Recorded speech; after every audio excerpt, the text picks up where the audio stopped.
কক্সবাজার বিশ্বের দীর্ঘতম সমুদ্র সৈকতের শহর, কিন্তু দীর্ঘদিন ধরে এই পর্যটন কেন্দ্রে পর্যটকদের নিরাপত্তাহীনতা, দালাল চক্র ও হয়রানির মতো নানা অভিযোগ ছিল। এমন পরিস্থিতিতে ট্যুরিস্ট পুলিশের অতিরিক্ত ডিআইজি আপেল মাহমুদ দায়িত্ব নেবার পর থেকে কঠোর ও মানবিক পদক্ষেপে কক্সবাজারের নিরাপত্তা দৃশ্যপট বদলে যেতে শুরু করেছে। তার নেতৃত্বে স্পার আড়ালে পর্যটক ব্ল্যাকমেইলের মতো চাঞ্চল্যকর প্রতারণার আস্তানা সম্প্রতি উন্মোচিত হয়েছে এবং পর্যটকদের নিরাপত্তা নিশ্চিত করতে ধারাবাহিক অভিযান ও কঠোর নজরদারি চলছে। বিস্তারিত থাকছে আরাফাত শিকদারের প্রতিবেদনে। বাংলাদেশের প্রধান পর্যটন কেন্দ্র কক্সবাজারে দীর্ঘদিন ধরে পর্যটকদের হয়রানি, দালাল চক্র ও অপরাধ চক্রে দৌরাত্ম নিত্যদিনের সমস্যা ছিল। এই সংকটময় সময়ে ট্যুরিস্ট পুলিশের অতিরিক্ত ডিআইজি আপেল মাহমুদ দায়িত্ব নেবার পর থেকেই তার গৃহীত পদক্ষেপ ও কর্মনিষ্ঠায় নিরাপত্তা পরিস্থিতি দ্রুত পরিবর্তিত হতে থাকে। দায়িত্ব গ্রহণের পরদিনই তিনি ঘোষণা করেন যে পর্যটকদের নিরাপত্তা নিশ্চিত করাই হবে ট্যুরিস্ট পুলিশের মূল কাজ, এবং এরপরই দিনে 24 ঘন্টা সপ্তাহে 7 দিন কুইক অ্যাকশন রেসপন্স ইউনিট চালু করা হয়, যা বর্তমানে পর্যটকদের আস্থার অন্যতম কেন্দ্রে পরিণত হয়েছে।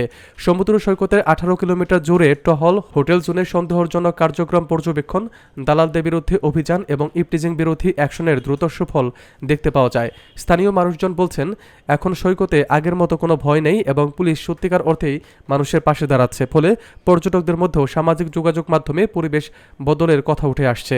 পুলিশ হেডকোয়ার্টার্সের অতিরিক্ত আইজিপি AKM আওলাদ হোসেন জানান, আপেল মাহমুদের নেতৃত্বে কক্সবাজারে যে কার্যক্রম চলছে তা দেশের জন্য একটি দৃষ্টান্ত এবং তিনি এই ধারাবাহিকতা বজায় রাখার প্রত্যাশা ব্যক্ত করেন।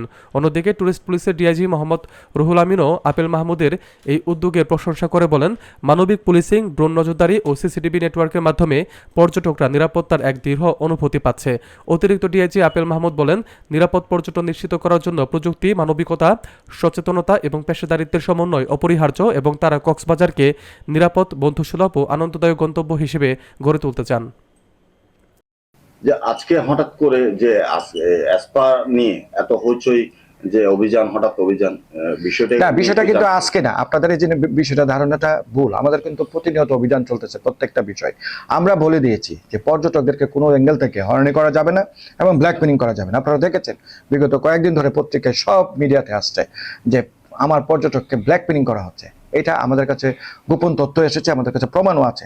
এখন পর্যটকদের সম্মানের স্বার্থে হয়তো আমরা এগুলি প্রকাশ ওনারা করেন না বা আমরা করছি না, বাট ম্যাটারটা ইজ রিয়েলিটি আছে। সেটা হচ্ছে যে কে বা কারা এই ব্ল্যাকমেইলিং করতেছে আমার পর্যটককে, অর্থাৎ স্পার নামে বিভিন্ন ধরনের অনৈতিকতার সাথে তো জড়িত হয়েছেই। ব্যাঙ্গের ছাতার মতো এই এলাকায় স্পা গড়ে উঠেছে।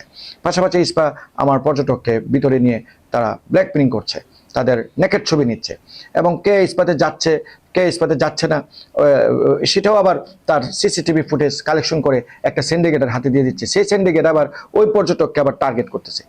এই যে স্পাকে কেন্দ্র করে অব্যবস্থাপনা, অনৈতিকতা, তারপর হচ্ছে একটা ব্ল্যাকমেইলিং চক্র, সেই চক্রকে আমরা ভেঙে দেব। কোনো অবস্থাতে আমার পর্যটকদেরকে নিয়ে ব্ল্যাকমেইলিং করা যাবে না।